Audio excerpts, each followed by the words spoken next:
Hello friends, this is Dr. Vijay, consultant surgical oncologist from Apollo CBCC Cancer Care, Ahmedabad. Hello everyone, I am Dr. Rushit Shah, medical oncologist from Apollo CBCC Cancer Care, Ahmedabad.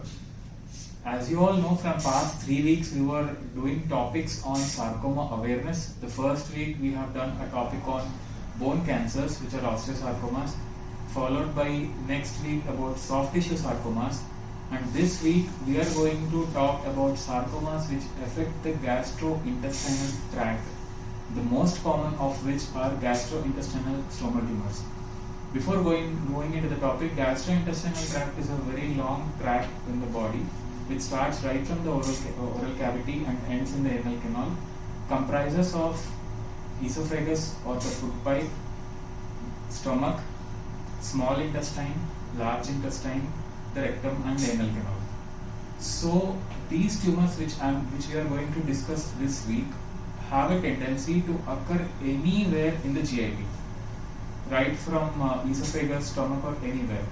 Most commonly these are seen in the stomach, and most commonly they tend not to spread if they occur in the stomach and if they are in a very smaller size. The main reason for these are genetic mutations, majority of the times, and in few situations they may just occur as a part of a familial syndrome which is inherited. And the next important point about gastrointestinal stromal tumors is that these tumors cause a lot of confusing symptoms which may clash with the normal routine cancers of the GIT as well. And definitely only the tissue diagnosis would make us understand that the patient is suffering from GIST. So having said this, what would be the symptoms of very smaller size? The main reason for these are genetic mutations, majority of the times, and in few situations they may just occur as a part of a familial syndrome which is inherited. And the next important point about gastrointestinal stromal tumors is that these tumors cause a lot of confusing symptoms which may clash with the normal routine cancers of the GIT as well. And definitely only the tissue diagnosis would make us understand that the patient is suffering from GIST. So having said this, what would be the symptoms of a patient when he presents with GIST tumors? So many a times the patients having just asymptomatic or completely asymptomatic in fact, and this tumor is detected incidentally while undergoing ultrasonography or CT scan. They are suspected and patient underwent with the biopsy and it is detected.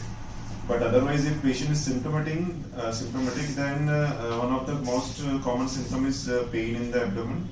That is pain in the particular area or generalized abdominal pain. Second common symptom is bleeding per rectum or bleeding in the stool, passing blood in the stool. It is developed due to the fact that this tumor just tend to develop in the wall of the intestine or stomach, just beneath the epithelium and in between the epithelium and the outer covering of the intestine or stomach.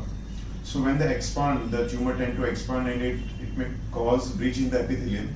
So by that the bleeding may occur and the blood is passed in the stool. So bleeding is one of the common symptoms.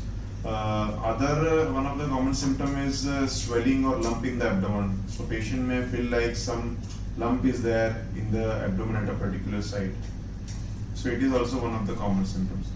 So a patient usually tend to present with this kind of symptoms, or he or she may be asymptomatic. So when we suspect this diagnosis of any tumor, first of all, it is not GIST but we may suspect that it may be a soft tissue tumor. So how do we proceed with it? So as in all other cases, we would definitely take a proper history in a chronological order, then do a local examination, a systemic examination, and then come to a certain doubt that there might be a pathology arising from particular part of the intestinal tract, maybe even in the stomach also. Accordingly, we would think about our investigations, the next step of follow-up. So if at all the patient is presenting with a blood vomiting or blood in the stools, in that scenario definitely we would do a endoscopy, which may be an upper GI endoscopy or a lower GI endoscopy depending on what symptom the patient is presenting with. Second thing, we would also do a minimum to minimum of an ultrasound examination initially in the very beginning stages, or directly going ahead with a contrast enhanced CT scan to know the location of the tumor, size of the tumor, if at all, what is the pathology in it. So the second part would come to a tissue diagnosis. Once we know that the location of the tumor is there, then we need to know what is it actually. So which can be done by an, again, the endoscopy which we do. Through that, if the specimen, if we can take the biopsy directly, like as you have told, if the epithelial breach is there, then we can directly take a biopsy. If the epithelial breach is not there, it is just beneath the normal appearing mucosa, then we would send an ultrasound wave signals to know the location of the tumor, and in that area we go in and put in a needle and take the sample out of it. Run a battery of tests, including an immunohistochemistry on that particular specimen to know what type of tumor it is and if it is associated with any mutations or not.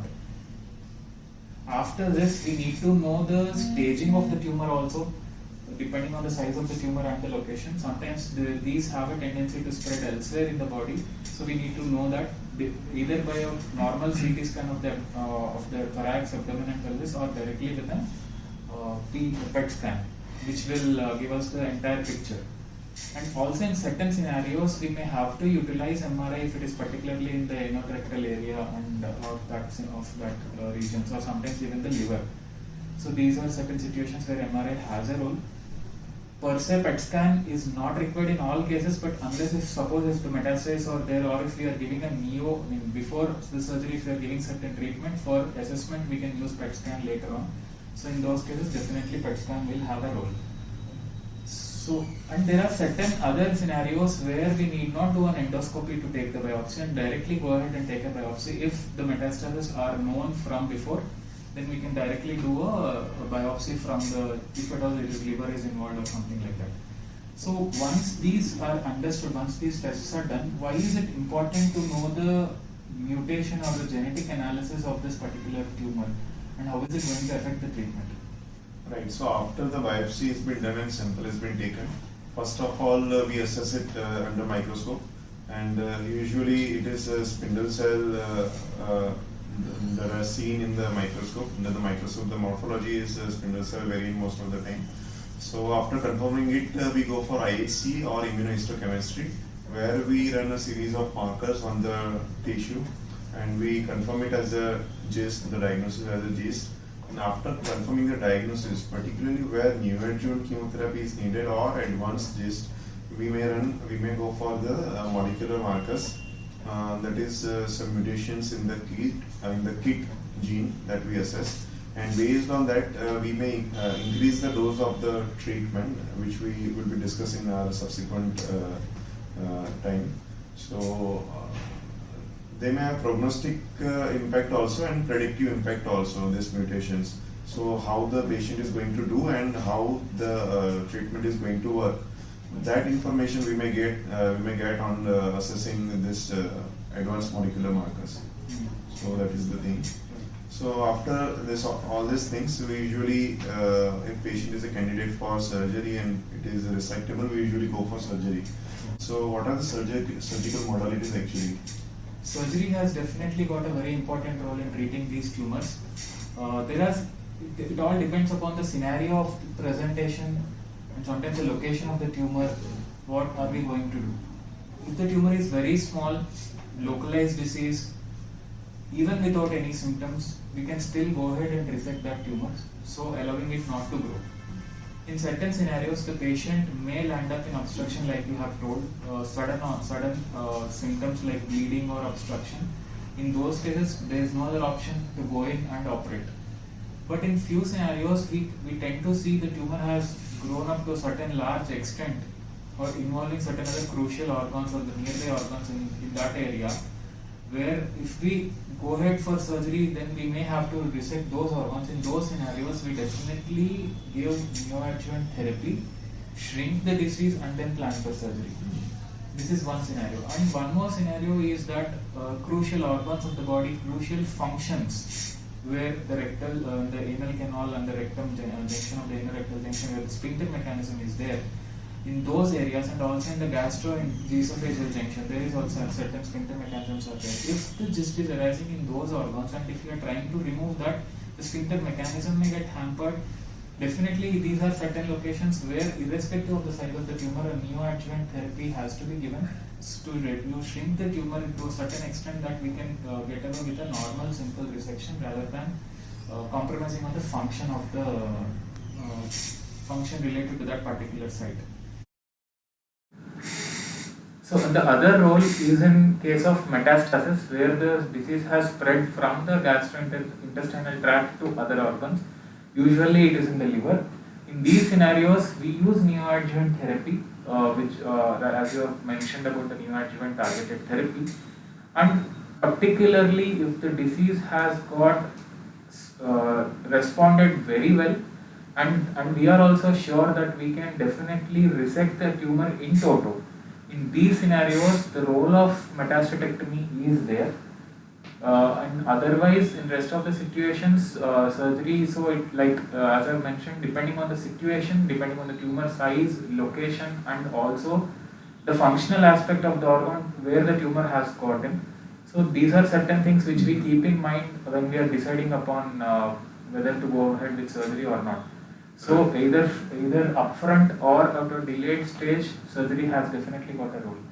So after talking about the role of surgery in gastrointestinal stromal tumors, what do you say about the medical onco aspect of it? So as a medical oncologist, our role in GIST is mainly giving targeted therapy, not chemotherapy. So for those patients who are upfront operable and are operated, so we assess the final histopathological report and we divide our patient into low risk, intermediate risk or high risk, depending upon the location of the tumor, how the big the tumor is, size of the tumor, and whether the tumor is ulcerated or divided or resected in total, and number of mitosis that we see in the microscope. So based on this factor, for high risk patients, we usually give imatinib, that is the oral targeted therapy, for 36 months total, that is up to 3 years. And after that, we keep patients on follow-up. So this was about high-risk patients who have undergone surgery. So another role of targeted therapy is in locally advanced cases where the lesion is not upfront operable. For those patients, we prescribe again imatinib for usually 6 to 10 months depending upon the response, and we assess the response every 2 to 3 months till maximum response is achieved. And then we, after the maximum response is achieved, we usually go for surgery. So this was the role regarding neoadjuvant treatment. The third important role is in metastatic settings. So for those patients, we start upfront targeted therapy, and again for those patients, we usually assess every 2 to 3 monthly. And if significant response is achieved and both the local part as well as the metastatic lesions become operable, at that point of time we can think of undergoing surgery also. So for metastatic patients, we do sometimes assess the molecular markers also to know the sensitivity of the tumor to a particular drug. So this was regarding the role of medical oncology in treatment of GIST. Right. So I think we have covered almost all the basic topics which related to gastrointestinal stromal tumors. Right. So this is it for this week, guys. So if you have any suggestions, any comments, please do let us know on the comment section below or on our personal web pages. So next week we will again come back with a very nice topic. We are thinking to do a topic on lung, as August 1st is World Lung Cancer Day. So let us meet again. Till then, thank you. Thank you.